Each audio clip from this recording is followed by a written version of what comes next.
First tonight, when Pat Quinn formed the Illinois Reform Commission, he was the state's lieutenant governor. He accepted the commission's final report today as governor. The commission and the governor want the General Assembly to transform the report's recommendations into law by the end of next month. Rich Samuels was with the commissioners when they issued their report in Chicago. And Rich, is this legislature going to grant their wishes? I think only in part, because there's some rather problematical parts of it that we'll get to in a moment. This is a 96-page report. We're not going to go into all of it, but it's available at WTDW.com/Chicago with a knife for those who wish to look at it.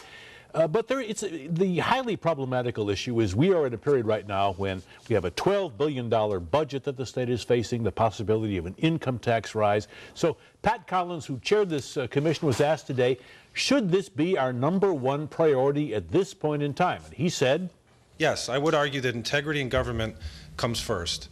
And I think, and again, I'm not the governor, and I don't have, I don't have to sleep at night worrying about the budget deficit.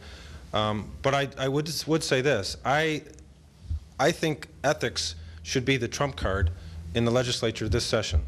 So what is the most controversial recommendation here? Well, in my assessment, it is their request that there be term limits for legislative leaders. Now, and you're asking the legislative leaders themselves to, in essence, clip their own wings. If you look at a guy like Mike Madigan, who has been Speaker of the House since 1982, with the exception of 2 years when there was a Republican majority. Now, is this likely to fly? Are they likely to grant this wish? Here is what Pat Collins had to say. We're talking about prospective change, and people want to personalize this, and maybe it makes a better story. But the fact of the matter is, whether it's Madigan, Jones, Pate Phillip, pick your name. Anybody who stays too long is able to consolidate power under the system, and we think that in a democracy is bad. Period.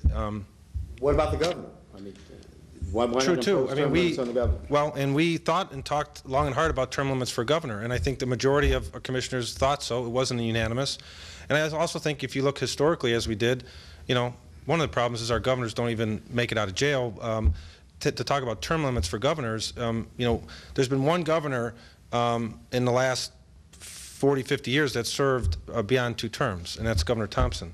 So, we try to address where the problems are, and we didn't try to hypothesize on future problems. So I think that's some of our thinking in that regard. But I mean, I want to be clear, none of this is personalizing this process, but let's also be clear, we're not shrinking from the problems. There is a problem of government power and consolidation of power, and we took it on. And again, I'll voice some frustration here. We shouldn't have to exist.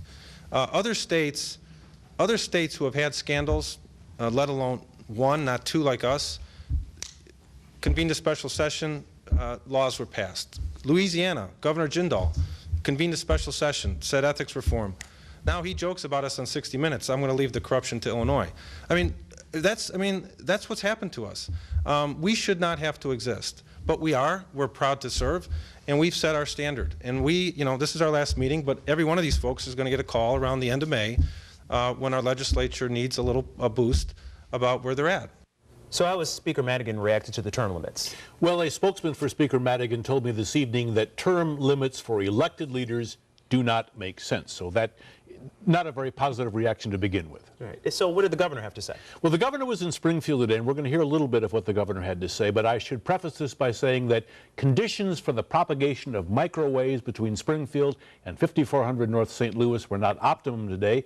Having said that, here is the governor responding to the question, do you think this is going to pass? Well, I don't like to think negatively. My father taught me never take an aspirin until you get a headache. And I don't plan to get a headache because I think we can, in good faith, work with members of the House and Senate, Democrat and Republican, to really enact a year of reforms that will last for a generation. That is my goal, and so I don't want to think negatively. I think we have to be optimistic. I want to ask each commission member to stand by in the next 33 days, so it'll be 133 days. But hopefully by the end of that time, we will have done yeoman work on behalf of the people of Illinois. Now, if things don't go exactly according to plan, there is a process in Illinois that exists that allows people to go to the ballot box, and I haven't been a stranger to that over the years, and we certainly will examine that if necessary, but I hope it isn't. I hope that we can do so much with the legislature that it will be seen as a historic event. Well, the governor was hoping the commissioners might call for a recall provision. It's going to be an interesting 33 days and 33 nights. It is, Rich. Thanks a lot.